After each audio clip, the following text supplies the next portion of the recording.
My people, Intervlog family, come closer. Let me switch on the projector. Let me zoom in this Google Earth view so you can see exactly what I am seeing. Today I want to take you step by step through what might have happened here. How that terrible morning unfolded. How 315 innocent students and staff of St. Mary's private school in Papyri were taken. And how, 5 kilometers from this school, we are looking at a settlement where it's possible they were moved after the abduction. Look at the screen. Just look at this land from above. The Earth itself is telling a story. Right now, I'm zooming in. See this rectangular area? This is St. Mary's private school complex. Look at the reddish roofs. Look at the layout of the buildings. Those long classroom blocks, that big central hall, the few trees inside the compound giving shade to the children when they play. Look at the fence running around the complex. This is where the children used to gather every morning. This is where laughter used to echo before the sun fully rose. It was around 11 p.m. when everything changed. As I switch on my projector for you, my dear viewers, I can still feel the weight of that particular night. Dark, silent, and heavy like a sky plotting something.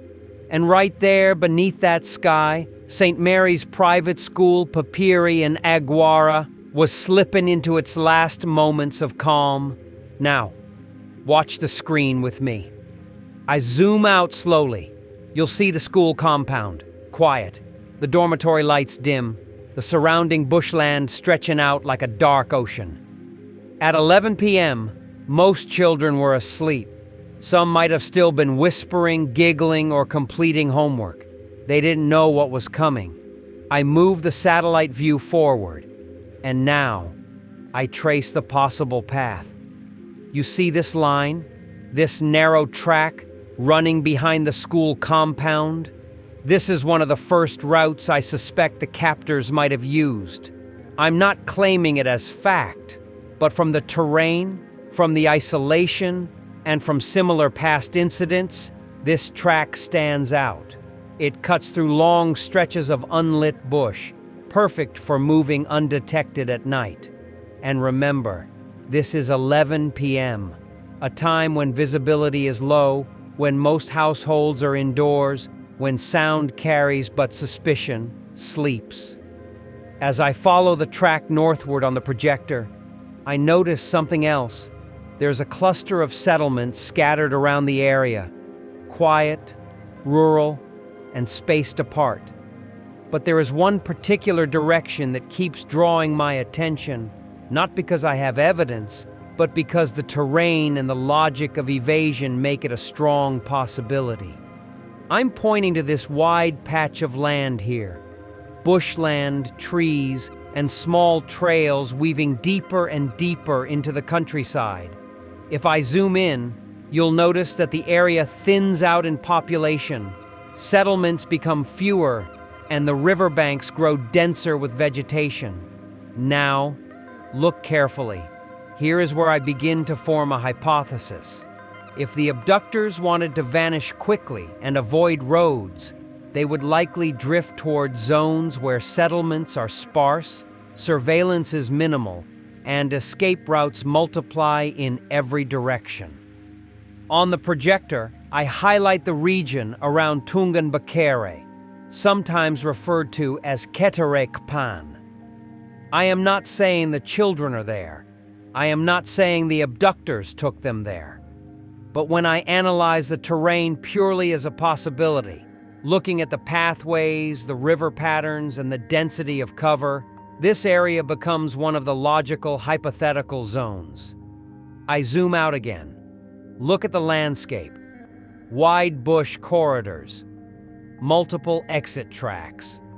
Very few nighttime movements from locals at that hour.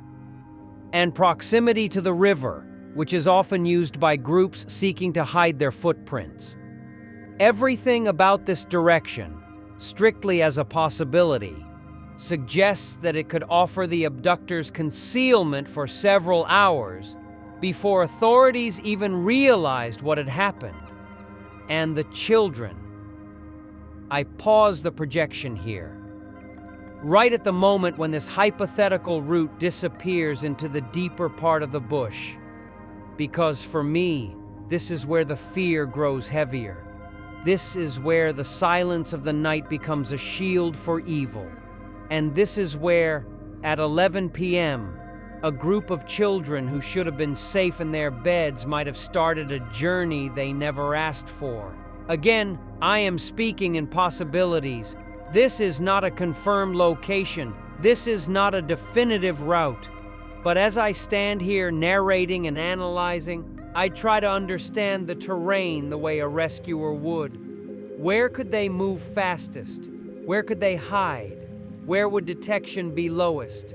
And which direction buys them the most time before sunrise?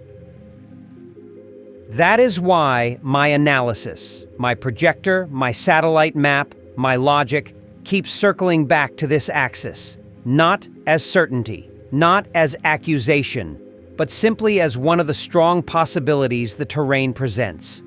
The night of 11 p.m. was long, and this path, this dark, winding, uncertain path, could be one of the many possibilities where the story of these children continued after they were taken from St. Mary's private school. St. Mary's abductions. Parents lament as 253 remain in captivity. Over 200 parents of students and teachers abducted from St. Mary's Catholic School in Papyri, Aguara local government area of Niger State, have expressed frustration and desperation as they await news of their loved ones. The school was attacked by armed bandits on November 21st, when about 315 people, including 303 students and 12 staff members, were abducted and taken into captivity.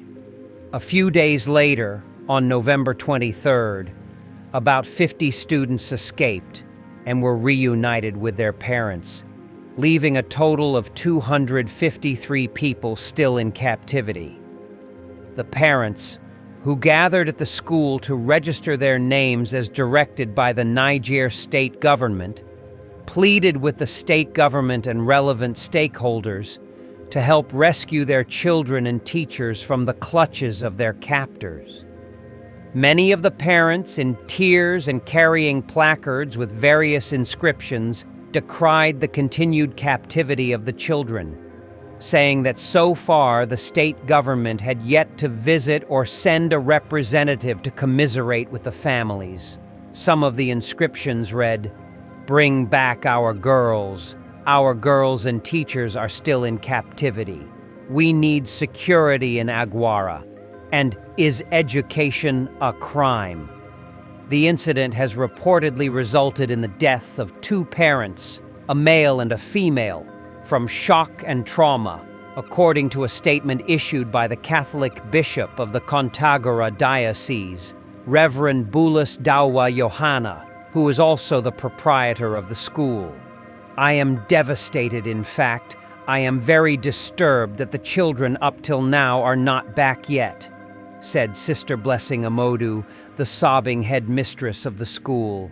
"All I am pleading for at this moment is for the government and all concerned and everyone that is touched by this to please help us to look for ways on how to rescue these children and the staff back to us," she pleaded.